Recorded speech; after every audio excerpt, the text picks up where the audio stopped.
The federal government charged the suspect in the deadly New York attack, Sayfullo Saipov, on 2 counts today: provision of material support and resources to a designated foreign terrorist organization, and violence and destruction of motor vehicles. According to the federal complaint, Saipov told authorities he started planning the attack about a year ago, rented a truck about a week before the attack to practice turns, and chose Halloween because he thought there would be more civilians nearby.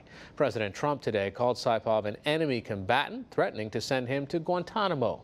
The FBI says a second person is wanted for questioning Mohammad Zohar Khaydarov, a 32-year-old native of Uzbekistan. Marcia Biggs reports from Manhattan on the mood in the city and what we know now. I was sitting in class right there in Murray, and I was just nervous because, this is so close to where it happened over there. And I was just looking out the window just in case. New Yorkers returned to school and work today as forensic investigators and law enforcement officials pieced together a clearer picture of what led to the deadly truck attack on a New York City bike path yesterday. Police today said the alleged truck driver, Sayfullo Saipov, had been planning the attack for weeks. Saipov immigrated to the U.S. from Uzbekistan in 2010 on a visa through the U.S. immigration lottery program. He worked as a commercial truck driver and later as an Uber driver. Police found multiple knives, a pellet gun, and a paintball gun in the vehicle, and say they found a handwritten note at the scene indicating the attack was likely ISIS-inspired and that Saipov was radicalized on U.S. soil. He appears to have followed almost exactly to a T the instructions that ISIS has put out in its social media channels before, with instructions to their followers on how to carry out such an attack. The victims of yesterday's attack are 2 Americans, 1 Belgian, and 5 Argentines, celebrating the 30th anniversary of their high school graduation with a trip to Boston and New York.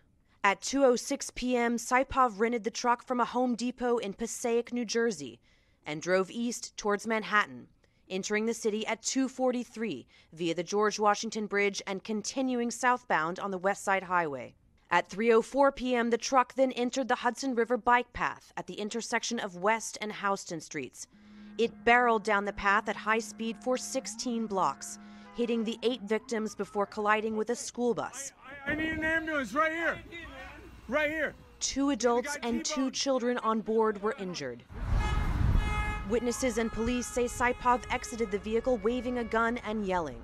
28-year-old NYPD officer Ryan Nash, one of 3 police officers to first arrive on the scene, then shot Saipov in the abdomen. He was then taken into custody.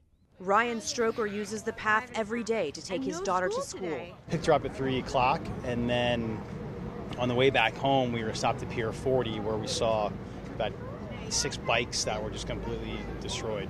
So we luckily just missed it. We have to get much tougher. We have to get much smarter, and we have to get much less politically correct. Speaking before a White House cabinet meeting today, Mr. Trump called for the dissolution of the U.S. immigration lottery visa program in favor of a move to a merit-based system. Diversity lottery sounds nice. It's not nice. It's not good. It's not good. It hasn't been good. We've been against it.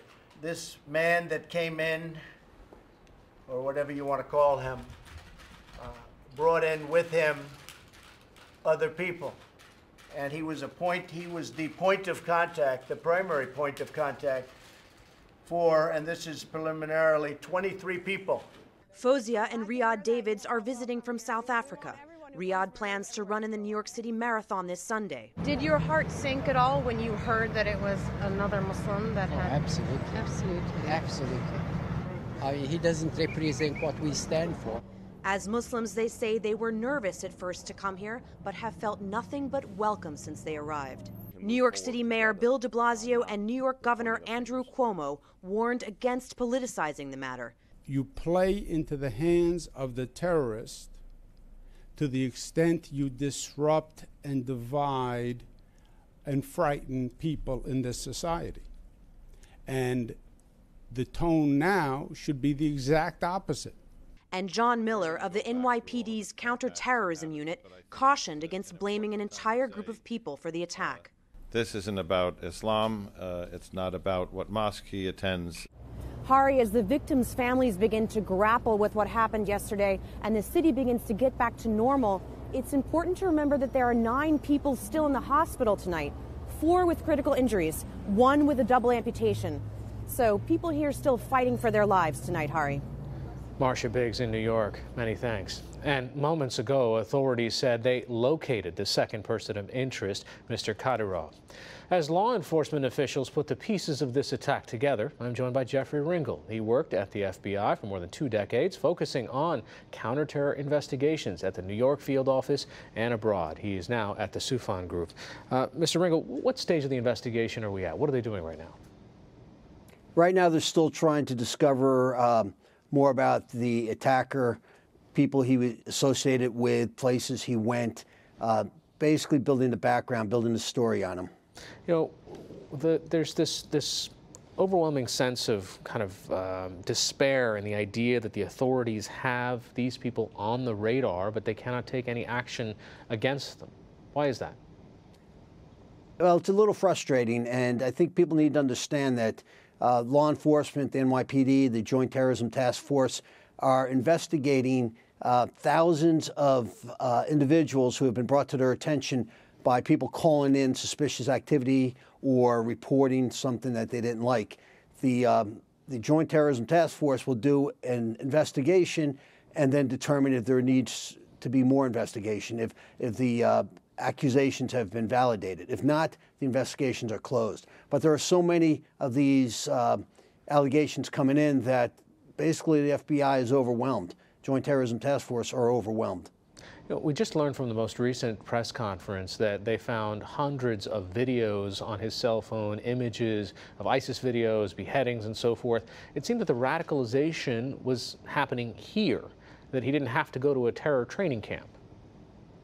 Absolutely, and that is the problem that's going to face law enforcement and the intel community for decades to come. Social media has made it so easy for these hate mongers overseas to press their message to disillusioned individuals here in the United States and throughout the West that one of the tripwires we used to look for, the travel of subjects to terrorist areas, that no longer needs to be done. They're being radicalized over social media. So how do you stop that? I mean, do you stop all videos coming in that are questionable? I mean, YouTube seems paralyzed to try to figure out the answer to these things. Well, now you're walking that fine line between constitutional rights, freedom of expression, freedom of religion, and criminality. And that's where, and this is where I'm saying that the law enforcement, the Joint Terrorism Task Force are overwhelmed because they may be following people, or they know about people who have these videos or have contact with suspicious email addresses or suspicious websites, but that in itself is not enough to arrest somebody. That is a piece of the investigation.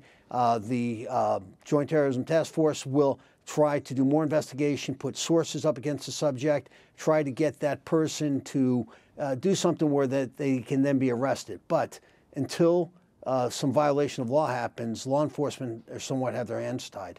You know, this attack also followed almost a textbook. I mean, I think there was an ISIS magazine that put this out and kind of a booklet on how to do this, but we've seen this now in France, in Germany, in Spain recently.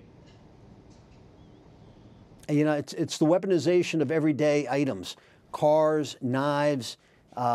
It's almost ingenious on the part of the ISIS propagators to put the message out that just stay where you are and create hate and discontent in your neighborhoods. And some people take that message up. And finally, is declaring him an enemy combatant a smart move? I don't think so. I think that our legal system has done a tremendous job of trying people in our legal system in the open, presenting the evidence against these individuals, and then convicting them and basically incarcerating them for long periods of time. Once you make them enemy combatants and you create a different legal system, there's always going to be, it's not the way to go. We have a legal system. Let's use our legal system. All right, Jeffrey Ringel of the Soufan Group. Thanks so much. Thank you.